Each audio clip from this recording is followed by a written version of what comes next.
So moving on to the belt section, these pieces come standard with the Tanktrooper kit, and of course the detonator end caps and the detonator connecting plate base, whatever you want to call that, and then the belt.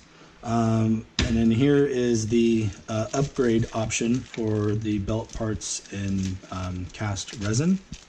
I'm going to be using this for my kit. Let's get all these pieces out.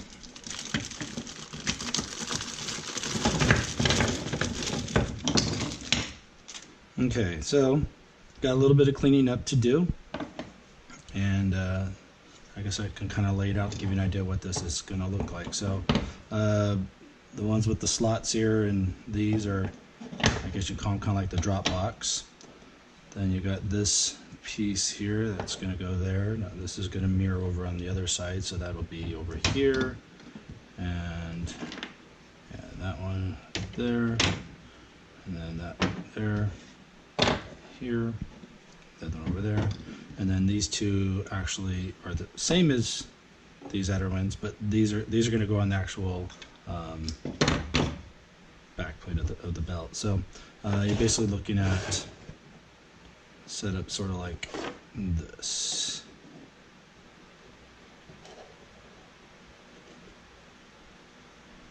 So the spacing's fairly close. It gets a little wider towards the ends, but that's also going to depend on you, on you know, your girth. But it should be something like this. You just want to make sure that those are towards the top. And so this basically would be the front. This connects to the fabric belt. So I'll show you how to do that.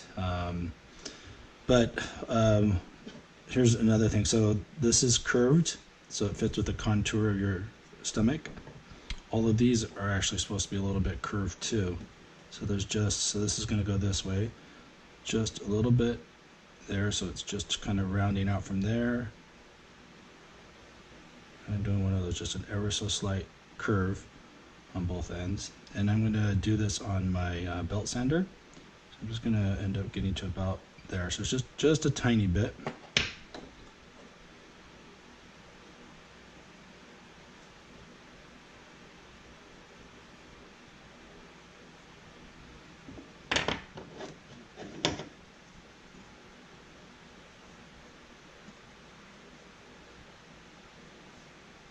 So all that's going to get removed.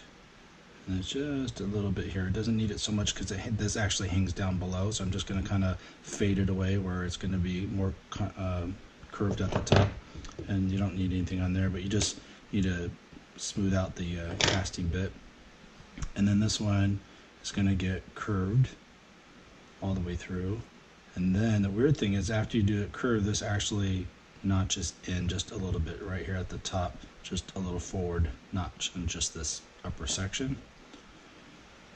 And then again, a curve here. Not so much there, just a tiny bit. It kind of fades because it's hanging down so low. Same thing here.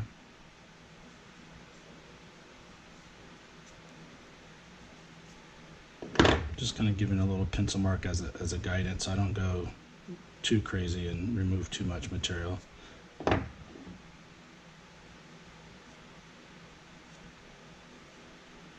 So basically about that in the center. We'll mark all the centers about the same distance.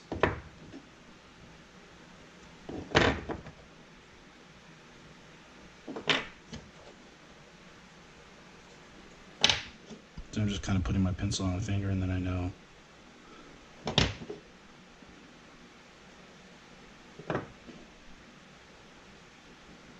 All right. These are going to need to match the belt. So it looks like I actually pre-drew that. So that's like that, I forgot. I had started this build project a year ago, and then I got really busy with other things, and here I am trying to finish it.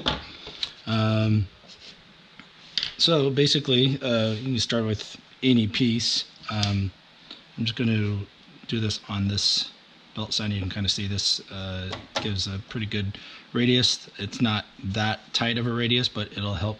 And just be mindful that you're not going at different directions, because you want that down the center. I'm going to turn this on. It's going to get a little noisy, but you can watch and see what's going on.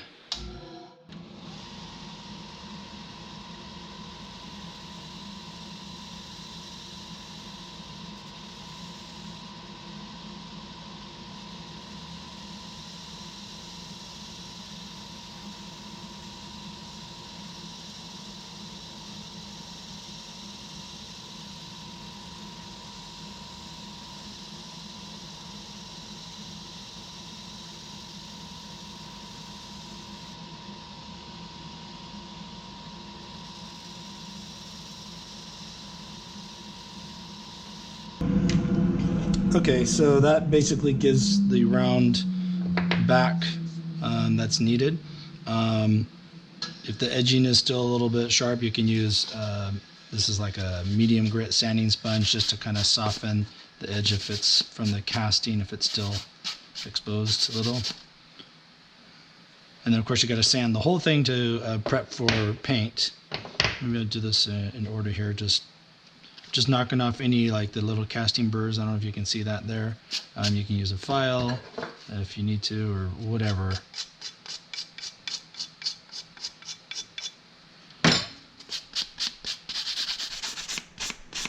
Or 80. Now, on this, I'm not sure what grit this is. I was thinking about that while I was doing that. I think this might be 80. Kind of worn down quite a bit. 220 would probably work, but I'm pretty sure that was 80 grit right there.